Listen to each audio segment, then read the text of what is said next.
கர்த்தருக்கு ஸ்தோத்திரம். யெகோவா ஈரே பிரேயர் டைம் சேனலுக்கு உங்களை வெல்கம் பண்ணுறேன். இப்பொழுது நாம் பார்க்கவிருக்கிற வேத பகுதி சங்கீதம் 32:8.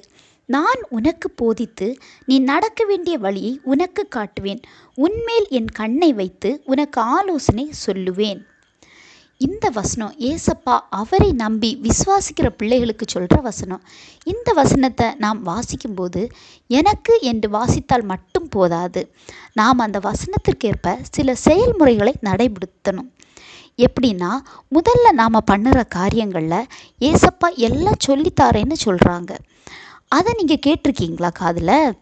இதுக்கு உங்ககிட்ட இருக்கிற பதில் என்ன? ஏசப்பா மகா வல்லமை உள்ள தேவன். அவர் சொன்னால் அதில் எந்த மாற்றமும் இல்லை. அதாவது நாம் ஒரு காரியத்தை துவங்கும் முன் ஏசப்பா கிட்ட கேட்கிற வழக்கம் உங்களுக்கு இருக்குதா? இந்த பழக்கம் இல்லாத யாராவது இதை கேட்குறீங்கன்னா இந்த வசனம் உங்களுக்காக தான். நீங்கள் கேட்காம தான் உங்களுக்கு பதில் இல்லைன்னா ஏசப்பா அந்த காரியத்தில் எப்படி பேசணும்னு நீங்கள் எதிர்பார்க்கலாம்? நீங்கள் ப்ரேயர் பண்ணி ஒரு இடத்திற்கு செல்லும்போது அல்லது ஒரு காரியத்தை துவங்கும் போது முதல்ல தடைகள் மாறும்.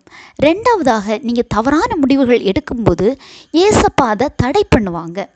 அல்லது யார் வழியாகவாவது ஒரு அறிவுரை வழியாக அதை சரி பண்ணுவார். எனவே ஜெபித்து ஒரு காரியம் செய்யும்போது இது மாதிரி ஆண்டவர் போதித்து வழி நடத்துவார். ஆலோசனை கர்த்தராக ஏசப்பா செயல்படுவாங்க. இன்னும் நீங்கள் ஏசப்பா கிட்ட கொஞ்சம் ஆவிக்குரிய வாழ்க்கையில் நெருக்கமான நபராக இருந்தால் தரிசனங்கள் வழியாக கனவுகள் வழியாக ஏசப்பா உங்ககிட்ட பேசுவாங்க.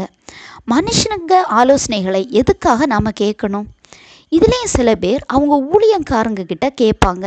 அது தப்பில்லை. ஆனால் நீங்களும் அவங்களும் ஏசப்பா பிள்ளைங்க தானே. நீங்களும் அவங்கள மாதிரி ஒரு படி கூட போய் ஏசப்பா கிட்ட இன்னும் நெருக்கமாகலாம் தானே. இந்த வசனங்கள் நமக்கு தானே சொல்லப்பட்டிருக்கிறது. அப்போ நம்ம ஜெபிக்கும்போது கண்டிப்பாக ஏசப்பா போதித்து ஆலோசனைகளை தந்து கண்டிப்பாக நடத்துவாங்க. ஒரு வீடு கட்டும்போது, திருமண காரியங்கள்னு வரும்போது ஜெபித்து செயல்படுங்க. காசு பரிமாற்றங்கள் செய்யும்போது அதை செய்ய முன்னாடி சில நாட்கள் ஜெபித்து ஏசப்பா கிட்ட கேட்டு அதை பண்ணுங்க. அப்போ கண்டிப்பாக அதில் சரியான விஷயங்கள் நடக்கும், நல்ல காரியங்கள் சக்ஸஸ் ஆகும். அப்போது அந்த இடத்துல ஏசப்பா உங்களை வழி நடத்துவார். ஆண்டவர் உங்களை போதித்து அவர் ஆலோசனை கர்த்தராய் அவர் ஆலோசனையின்படி உங்களை வழி நடத்துவார். ஆண்டவர் தாமே இந்த வசனங்கள் மூலம் உங்களை ஆசீர்வதிப்பாராக.